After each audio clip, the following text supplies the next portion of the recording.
Hello students, it's our worksheet number 2, science worksheet number 2 scheduled to be done on 16 September 2020.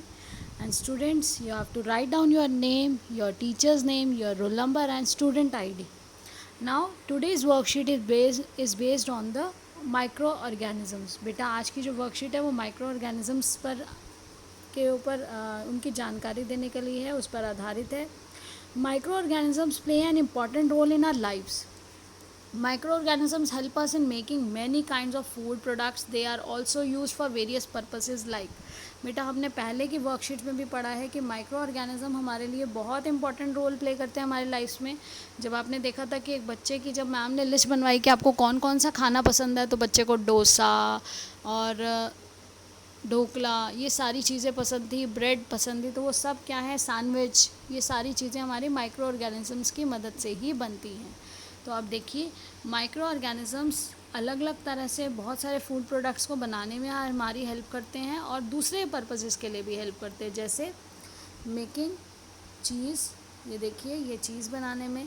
उसके अलावा making bread, decomposition of organic waste, यानी कि जब आप जैसे हमने पढ़ा था कि छिलके जो हैं, जो प्लांट प्रोडक्ट है, जो फल और सब्जियों के छिलके अगर हम मिट्टी में डाल दें तो कौन उसे मृदा में वापस मैन्योर में बदलता है, उसको न्यूट्रिएंट्स दे पाता है मृदा को. तो वहाँ माइक्रो ऑर्गेनिजम्स होते हैं जो उस पर काम करते हैं, और जब वो काम करते हैं तो तभी वो न्यूट्रिएंट्स जो है वो मिट्टी को मिल पाते हैं और वो वापस जो ऑर्गेनिक प्रोडक्ट है वो मैन्योर में चेंज हो जाता है. फिर कुछ मेडिसिन है जिनको बनाने के लिए हमारे माइक्रो ऑर्गेनिजम्स का काम करते हैं. फिर है नाइट्रोजन फिक्सेशन. जो नाइट्रोजन फिक्सेशन है बेटा, जो आपके पल्सेस हैं, पल्सेस के जड़ों में राइजोबियम माइक्रो ऑर्गेनिज्म रहता है. ये देखो, ये आपको सर्कल्स में दिखाए गए नोड्यूल्स की तरह.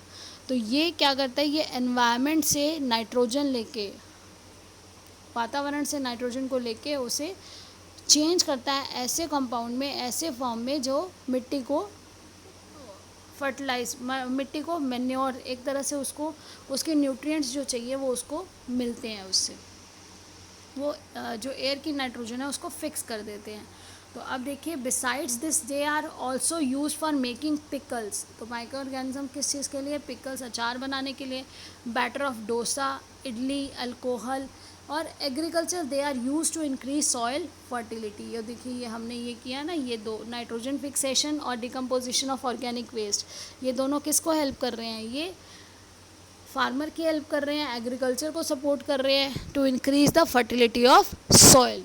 सो Pinky asked her teacher, "Ma'am, you told us that the curd is prepared by microorganisms, but my mom just added little bit of curd to warm water at night and the same milk turned into curd in the morning.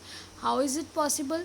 तो आपने पहले भी worksheets में ये पढ़ा था, जब पिंकी ने ये क्वेश्चन पूछा था कि मैम ऐसा कैसे हो सकता है कि ये जो मम्मी रात को दूध को दही जो है वो माइक्रो ऑर्गेनिजम्स से बनती है, लेकिन मम्मी तो रात को क्या करती है, थोड़ा सा हल्का सा दही, 1 चम्मच, आधा चम्मच, जो मम्मी को जिस तरह से चाहिए क्वांटिटी, वो वार्म मिल्क, यानी कि ना ज़्यादा गर्म ना ज़्यादा ठंडा जो दूध है उसमें मम्मी वो थोड़ा सा दही डालती है और वो सेम दूध सुबह दही में बदल जाता है. ऐसा कैसे संभव है ma'am?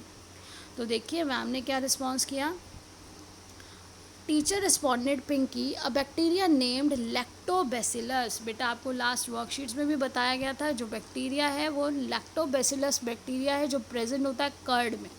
Your mother added little bit of this into curd, little bit of this curd, जो जिसमें लैक्टोबैसिलस है वो कर्ड आपकी मम्मी ने किस में डाला, वार्म मिल्क में.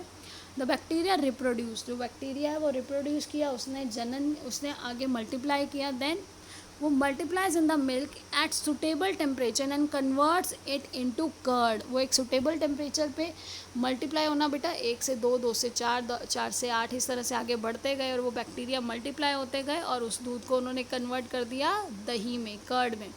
But remember one thing, that the milk used for making curd should neither too hot nor too cold, but it should be little warm only. तो जो दूध आप यूज़ कर रहे हो वो दूध ना तो बहुत गर्म होना चाहिए ना बहुत ठंडा होना चाहिए, ये सिर्फ हल्का सा ल्यूक वार्म होना चाहिए. Now see what we have to do in our today's worksheet. तो देखिए फर्स्ट क्वेश्चन है आपका, curd is how curd is prepared from milk and what are the two things required to make the curd. तो बेटा curd कैसे बनती है, अभी मैम ने यहाँ पर रिस्पॉन्स किया कि कर्ड कैसे बनती है, little bit of curd, little bit of curd. ये देखिए फर्स्ट आंसर जो है आपका वो है little bit of curd, first answer. To the warm milk bacteria reproduce and multiplies the milk at suitable temperature and converts it into curd. तो बेटा यहाँ पे आपको जो बातें ध्यान रखनी है वो ध्यान क्या रखनी है, अब यहाँ दो चीज़ें चाहिए। कौन सी दो चीज़ें चाहिए, ये तो प्रोसेस हो गया कि कैसे बना, तो दो चीज़ें चाहिए। एक तो हमें चाहिए suitable temperature, things required is suitable temperature and little bit of curd. तो दो चीज़ें कौन सी चाहिए, suitable temperature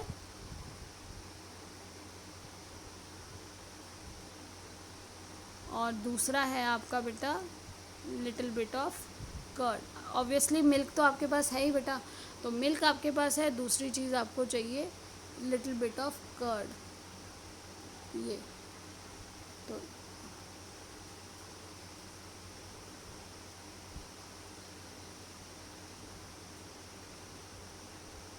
little bit of curd लिखेंगे आप, curd. Now next question is which bacteria is found in the curd. तो कौन सा बैक्टीरिया है बेटा कर्ड में, ये लैक्टोबैसिलस, ये हमारा आंसर नंबर 2 है। लैक्टोबैसिलस है बैक्टीरिया जो कर्ड में होता है। Right the 4 uses of micro organisms. तो बेटा uses of micro organism, 4 uses क्या है, माइक्रो ऑर्गेनिजम्स आर यूज्ड, तो यहाँ पर क्या आ जाएगा, micro organisms are use for making pickles, batter of dosa, idli, alcohol. In agriculture they need to increase the soil fertility. तो यहाँ पर ऑल्सो हटा दिया और यहाँ ऊपर आ गया माइक्रो ऑर्गेनिजम्स। तो माइक्रो ऑर्गेनिजम्स हमें कहाँ चाहिए, ये हमें ये माइक्रो ऑर्गेनिज्म का हम इस्तेमाल करते हैं अचार बनाने में, डोसे का जो बैटर है बेटा जिससे डोसा बनता है, जो डोसे का मटेरियल है उसको फ्लफ़ी बनाने के लिए, उसको उस फॉर्म में बनाने के लिए, इडली बनाने के लिए, अल्कोहल बनाने के लिए, और साथ साथ एग्रीकल्चर में जो सॉइल है उसकी फर्टिलिटी को बढ़ाने के लिए हम माइक्रो ऑर्गेनिजम्स का यूज़ करते हैं। Now the next question is which milk product makes you happy and when you eat them. तो बेटा मिल्क प्रोडक्ट आपको कर्ड, चीज़, मिल्क, आइसक्रीम्स जो अच्छा लगे। ये देखिए कितनी सारी बच्चों को खुश करने के लिए, ये देखिए मिल्क प्रोडक्ट से रिलेटेड कितनी सारी आइसक्रीम्स बना दी आपकी पूरी वर्कशीट में। तो आपको सब बच्चों को ज़्यादातर तो क्या अच्छा लगता है, आइसक्रीम। सब ने ये एज्यूम किया कि आप गर्मी में सबसे ज़्यादा क्या पसंद करेंगे, आइसक्रीम। इसलिए वर्कशीट में देखिए चारों तरफ आपके लिए आइसक्रीम्स दिखाई गई हैं। इसके अलावा आपको कोई और चीज़ जो बहुत पसंद है खाना, जो मिल्क प्रोडक्ट है जिसको खाने के बाद आप खुश हो जाते हैं, तो आप वो यहाँ लिख सकते हैं। So keep enjoying and stay blessed, stay happy. Thank you, have a nice day.